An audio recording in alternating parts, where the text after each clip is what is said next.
discussed earlier is I've been talking about shale gas upstream global, really large kind of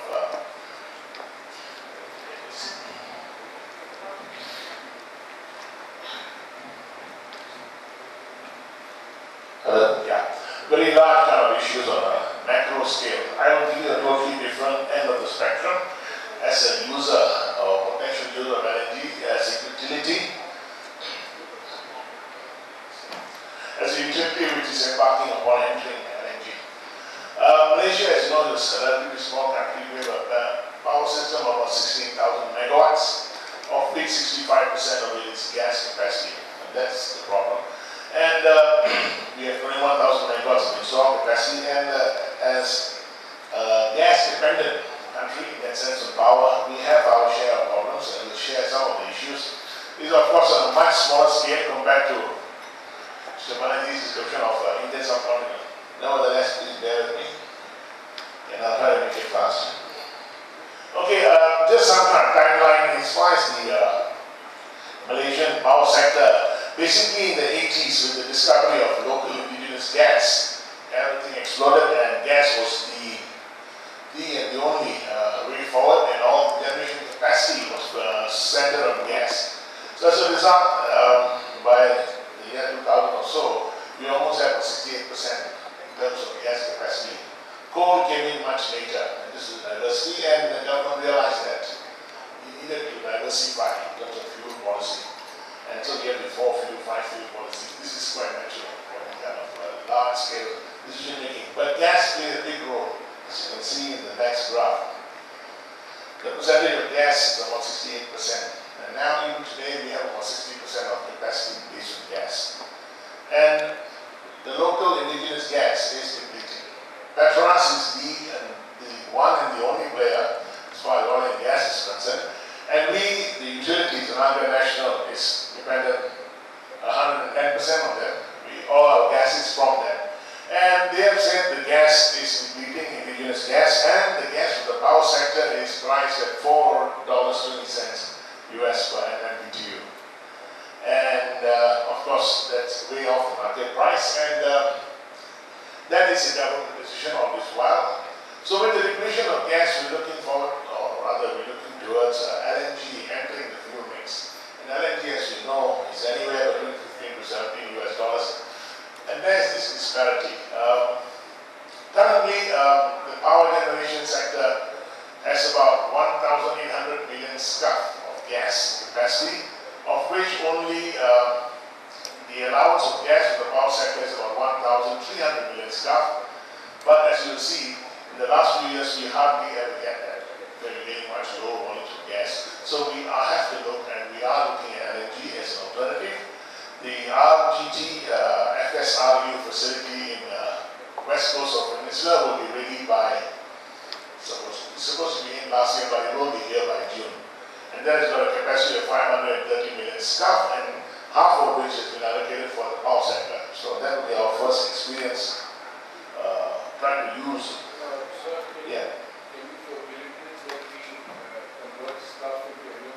Yeah, there's a number, I don't know, correct me if I'm wrong. Maybe you're the expert. Yeah, he probably has it as fingertips. You know, we like to keep everybody confused with MLSC and these ECM and stuff. So it's actually a standard cubic foot. I know. And okay. 1 cubic meter is 35 cubic feet. So it's divide by 35, you get the corresponding number in cubic meters. And whether it's per day or per year is something that can always be related to the time frame. So the facility is 35 million. 530 million scf. How many million scf per day? That's capacity, yes. Yes. Now you have a number that you're familiar with. Very yes. Of which half is allocated for the power sector. The power sector is supposed to get 1,350 million scf from Petronas. And as you can see from this graph, the last 2 years we have been suffering. It's about 40% lower. And this has posed a problem in operating the system. As a result of this absence of gas, we have to run distillates and medium fuel oil. There's about 5 times the price of the subsidized gas for power generation, and the tariff is set at a fixed price. So we have these huge bills which have been accumulated. Yeah. With this kind of gas situation, Malaysia is still exporting gas to Singapore. When there is not enough gas, they are not supposed to export. That's on paper. But to answer the question of the government, Berhad, they have been exporting gas. They still are. But I think when we have a problem with the curtailment or shutdown, they are not supposed to. This matter has been raised. I think since you asked the question, your point in the morning was very right about the regulator. Effective regulation for the gas is essential. So we have a regulator in theory for electricity and gas. Electricity, I think, is no problem. But gas is only Petronas, and they are the only authority, and they only listen really to the one and only, the PM. So we need effective regulation. Then these are issues which you quoted in the morning are being seen everywhere else as well, and it's so apparent. So, but then it's an ongoing struggle. I think I will highlight it. And as you can see, just this running distillate and fuel oil costs 5.5 billion ringgit in addition to the fuel bill. And you know, we've been fortunate. The government has decided that we will share this burden. TNB, Tenaga, Nasional, and the government. So we split it 3 ways, and so we're getting less of a burden. But these, so that's why LNG now is coming into the mix, and we need to take notice of this.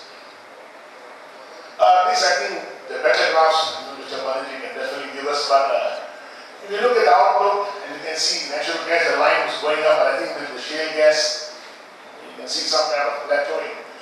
But still, the options in the fuel for us are coal, LNG, of course, and nuclear is still being explored in the longer term perspective. As a utility, there are not many options. Renewables, don't panic. We have a policy to encourage renewables, but it's not a substitute for base load generation. Not in the demand grows at 4.5% a year. It's difficult. So the choices are limited. So LNG still becomes very attractive. Okay, these are just some bar graphs for you just to look at. If you talk about pure economics, it's coal all the way. But that will create other kind of problems, and as you know, so we're trying to have some kind of diversity in the fuel mix. In the next 4-5 years, there will be 3,000 megawatts of coal plant being added to the system. And just to give us some diversity. Okay, so this basically gives you sources of which we're looking at. We have gas, coal, hydro, and we have something called Sarawak import. You see about we are blessed across Peninsula. There's a place called Sarawak, which is 20,000 megawatt hydro potential, and we are trying to exploit that. So that's also in the pipeline. And the red graph is basically something called the HH high index. It's a German name. Something else I will share. This is basically an index to show the fuel diversity. The lower the number, the more diverse you are. So as you can see, the way we stand now is not that diverse. Oops. So if it's 0.5 or below, it's okay. So we are hoping the longer term to get a number in that region. The basic takes into account all the various parameters and comes up with some optimal flow mix. All our coal is also imported. It comes from three major sources: Malaysia, Australia, South Africa. We're trying to reduce our dependence on coal. And this is, as you can see, some statistics. Over-dependence again puts us vulnerable, and then there are the additional issues of environmental. Yeah, I was talking about this earlier. So we've done some kind of studies, I think, the government as well. It's a Huffington Index, it's HHI. So we look at that dotted line, ES3, ES4. These are some kind of criteria for fuel mix. And basically, we are trying to get a number 0.5 means you're fairly diversified. The lower the number means the more diversified you are. There are other parameters outside that obvious fuel mix, which are also incorporated in the bigger picture. But those are security and other things. But this, we try to maintain some measure of diversity. We can't be too dependent on one fuel source. Oops, very fast. Sorry. Yeah, so with LNG coming in the picture, then of course the the red line, see the dot, the red line, the numbers are definitely getting lower. So we're trying to say that LNG gas has a important role to play in the future fuel mix to maintain more diversity and, as they say, not all your eggs in one basket. In a very brief manner, you can see this issue of price, tariff, and what's the price of energy security. As I said, our gas price is highly subsidized. In reality, the tariff today, if we had to go to full gas price and market price, we increase by 40%. And there will be an outcry whether the public is ready. So I think the government is trying to get there by a gradual increment to go towards market prices by 2016, but it's still a challenge. It's still a challenge, of course. So in short, just to cut, cut the chase, we expect LNG will play an important role in the development in view of the depleting indigenous gas fields and the aging gas infrastructure. Everything is owned by Petronas. And of course, it's a cheaper alternative than running the other liquid fuels. And the demand for energy is, of course, dependent on the fuel prices, government directives, and it will definitely help to diversify the future fuel mix, and it's important to maintain this in the context of energy security. But most of all, I think the economy must be ready to pay the price. It's a constantly, we are at loggerheads or in the debate with all the stakeholders, and the will to act, it's really the challenge. Because if you go to market price immediately, it means an increase in the tariff, which is substantial, and I think the public is not ready to accept it. So we are having this issue, and LNG, I think, is inevitable in our fuel mix in the future. So in short, that's really the outlook of the Malaysian generation sector. Yes, please.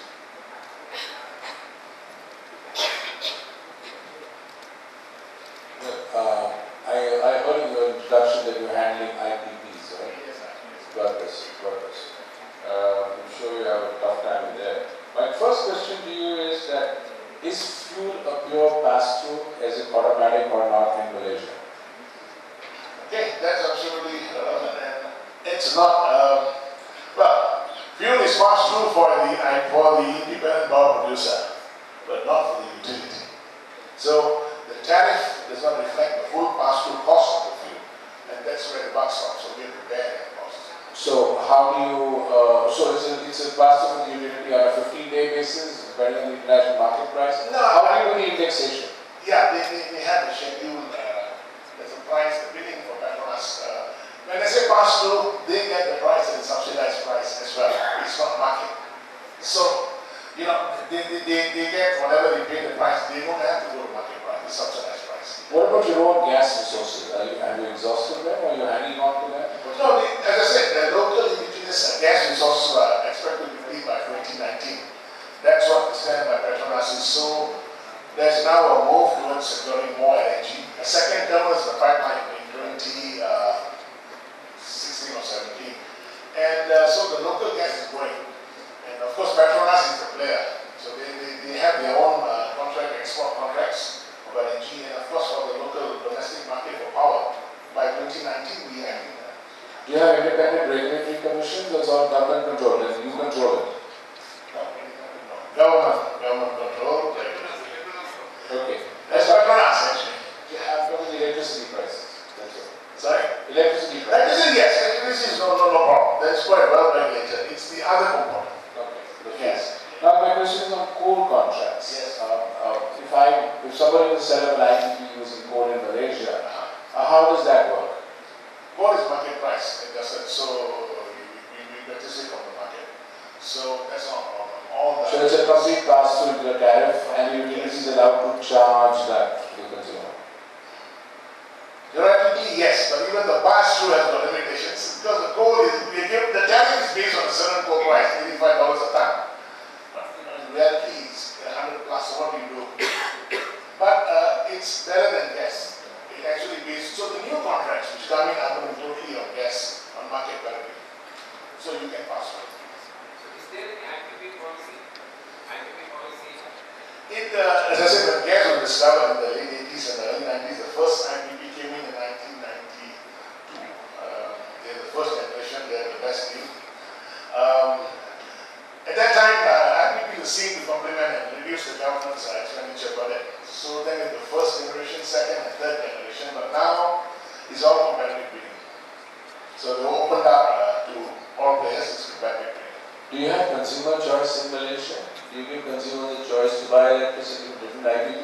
We are talking about that, not yet. That is in the pipeline, but I think that, as I said, the tariff has a big market gain there.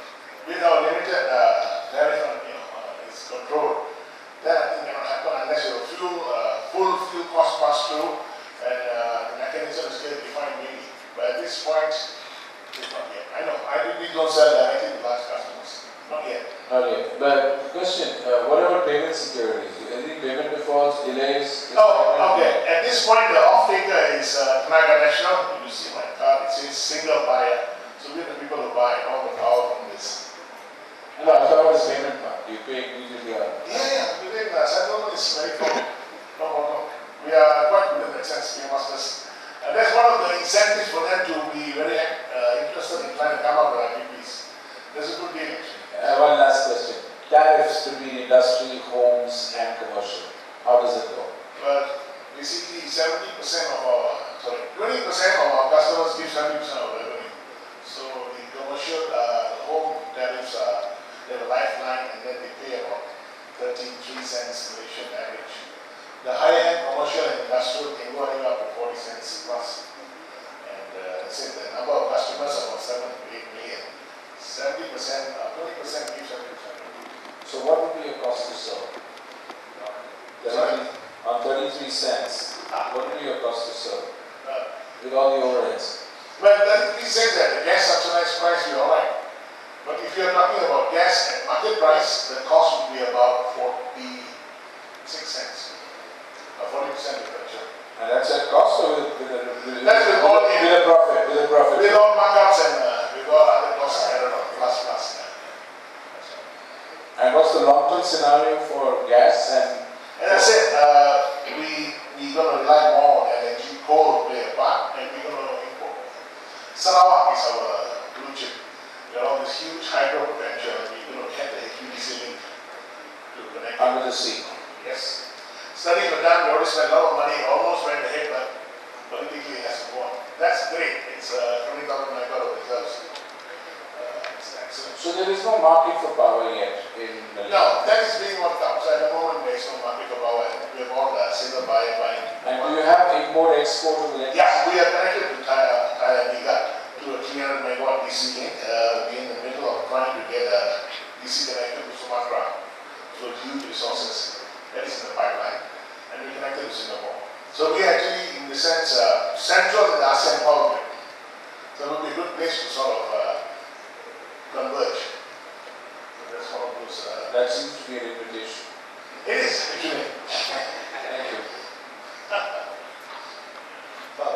If I am not wrong, you are telling about the average power tank is 33 cents. Tariff, yeah, average tariff.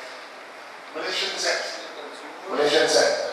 So it's Not US cents, Malaysian cents. Malaysian cents. And the subsidized gas price of $4.20 US per MMBTU.